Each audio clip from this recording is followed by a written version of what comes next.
published its proposals for the structural funds for the period 2014 to 2020. So that includes the regional funds and the social funds and the employment funds and so on. Now, on the social and employment side, for which Mr. Andor is responsible, you have a programme which is called the Programme for Social Change and Innovation, and it's a relatively small. It's under €1 billion, but it's unlike the much larger European Social Fund. It's managed centrally rather than via the member states, and it includes a specific budget for social innovation and experimentation. And the idea is that it will be used to fund small-scale experiments, policy experiments, which, in the case of the most successful ones, can then be scaled up, and including through support from the European Social Fund, where there are much larger sums of money. So this is like seed money. It's supporting experimentation, and then, as I say, the idea is that there can be scaling up and even across borders. Now, Mrs. Gagan-Quinn, the commissioner I work for, is also very committed to social innovation. Her policy blueprint, if you like, is called the Innovation Union, and she made social innovation a key part of the Innovation Union. She chose not to focus simply on her sort of narrow remit, if you like, which is research and research-driven innovation. She chose to expand her concept of innovation to include non-technological, non-research-driven innovation, and social innovation was one of the newer forms of innovation that she, right at the beginning of her mandate, decided that she wanted to support. So the Innovation Union commits us to implementing very substantial, or to funding rather, very substantial research into social innovation, and we're doing that. We are doing that under FP7 already, and I think it's very important because, as I've indicated, political expectations are very high now as far as social innovation is concerned. I think politicians really are looking to social innovation. I think there's a danger here that they're looking to it as some kind of panacea, a way of solving all our unmet needs against a background of fiscal austerity and resource scarcity. So there's a heavy weight of expectation there, and it's unlikely that social innovation will deliver unless it has a good, solid underpinning, theoretical underpinning, unless the data is there to really understand it. So we need the research. We need the research because social innovation is very specific. It's very different to other kinds of innovation. It's very different, certainly, to technological innovation. It takes different pathways. The way you scale it up is different. The way you finance it is different. And we need to understand all these issues before we can really get the policy right. So, as I say, we're already funding quite a lot of collaborative projects through FP7. And we want to ensure that the research we fund is relevant and useful. And a good way of doing that is by involving end users. And so we've decided to set up a series of what are called social platforms, which bring together the scientific community, policymakers, civil society actors, to build up the common research agenda. And we have platforms in topics like cities and social cohesion, families, sustainable lifestyles, and there are new ones starting.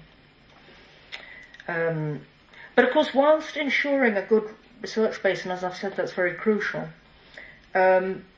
Gagan-Quinn is also interested in going a bit further and supporting capacity building. Now, our ideas here aren't yet fully developed, but we know that actors who are developing and implementing social innovations often feel isolated, and they're sort of stuck between the market and the public sector, and they don't have appropriate support mechanisms. And So we are keen to support the development of incubators. We already now, we launched a call for proposals back in the summer for next year, and in that call we've included a call for social innovation incubators, but related to the theme of healthy ageing, so rather narrow.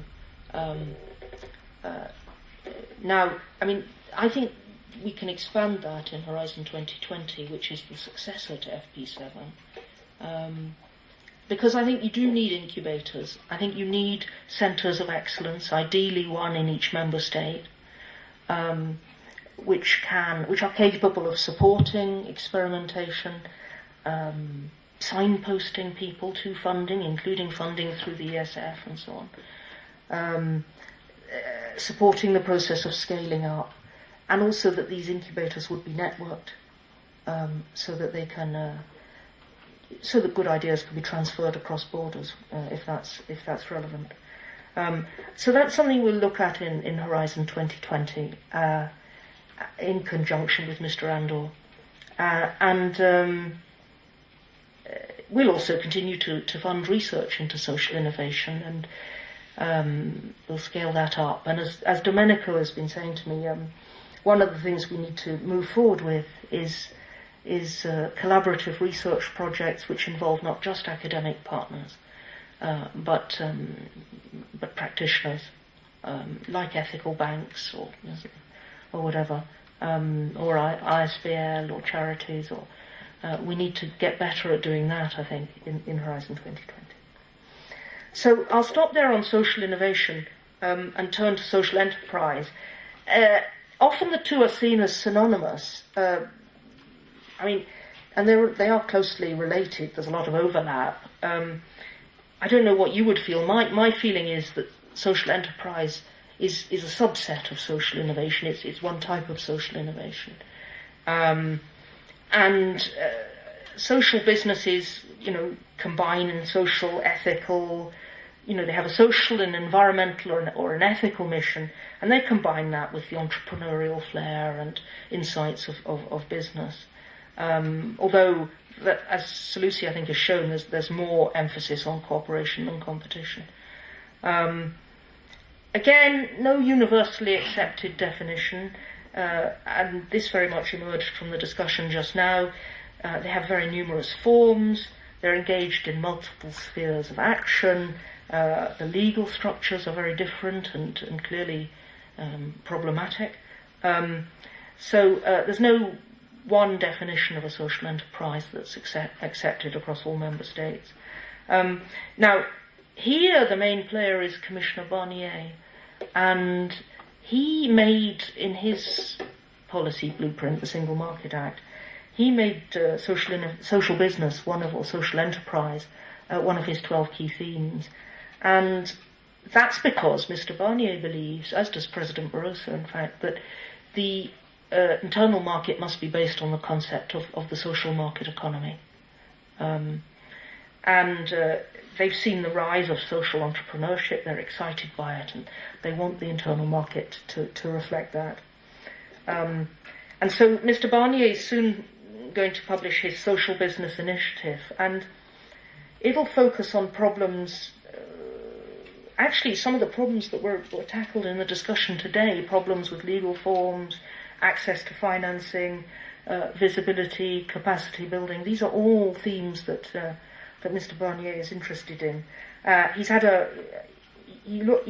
widespread consultation, which closed recently, and he and Mr. Andor will have a major conference on the subject here in Brussels on the 18th of November. And as I say, the two commissioners, Mr. Andor and Mr. Barnier, are working closely together. In the social change and innovation programme I mentioned recently, there's a microcredit aspect, which provides support to microcredit providers. It funds capacity building of microcredit institutions, and it invests in developing and expanding social enterprises. And they work in conjunction with the IB group. So Mr. Andor's very active on the social enterprise front, as well. Finally, just a quick word about services innovation. As I said to you, Mrs. Gagan-Quinn decided from day one, really, that she didn't just want to focus on research-driven innovation. She knows that a company's success doesn't always depend on what it invests in R&D. It also depends, or it can depend, equally on its ability to embrace new business models, or design, or marketing, or branding, there are numerous forms of non-technological innovation. And she realised that on day one, and she decided to make this a central part of the Innovation Union. Now we see exciting things happening in services innovation. It's often driven by, increasingly it's driven by very small businesses. And of course the internet and collaborative technologies give these businesses the opportunity to go global very quickly, and to expand very quickly, and in fact to fill new niches, but also to challenge existing long-established companies. And here we're into the territory of creative destruction, which of course we tackled in Vienna. And there's one example that I came across recently, which is actually Irish. It's based in Donegal, and it's underwear by subscription. So it's for people who are too busy, they can't find time to buy underwear. Maybe I fall into that category. So you can sort of go to the site and you pick the items you want and the frequency of delivery, so you can have, underpants delivered every 2 months or quarterly or half yearly. And I mean, this is so ingenious. I mean, who would have thought of that? But actually, there probably are people who really would find that very useful. It would make their life easier. And it's all possible because of the internet. And so, we know this is happening. And we know that this is a source of growth and job opportunities. What we're less clear about are, the policy interventions that can support it. We've set up a very good network, actually, called EPISIS. And I'd urge you to go to their website and have a look. It facilitates transnational cooperation between policymakers and innovation agencies in the field of services innovation. And the idea being that it can help develop, through exchange of experience, it can help develop new policy tools and measures to support service innovation. And there are examples of good practice. Particularly TechS in Finland is very cutting edge here. But also in Germany, interesting examples of what's going on. TechS, actually, which is a funding agency, a research funding agency, actually supports services research. Not just research into services so you can understand the services innovation, so you can understand the services industries better, but actually it supports companies who are developing new business models in the same way as you might support a company that is carrying out research in a lab. And TechS have spent 10 years developing this, looking at how you would, frame calls, evaluate projects. So they've been on this very steep learning curve, and it's very interesting to talk to them, and I think we can learn from what they've learned, and it may well be that we'll want to pilot things like this in Horizon 2020 ourselves. So there's a lot going on. There's a lot going on in social innovation, in social enterprise, and there's a lot going on in services innovation as well in the Commission. But I must say, SELUSI has come up with an entirely new angle. And, it had never occurred to me that social enterprises could actually contribute, that they had insights and knowledge which could be useful to mainstream businesses who want to innovate. And I find that really fascinating. It's very attractive.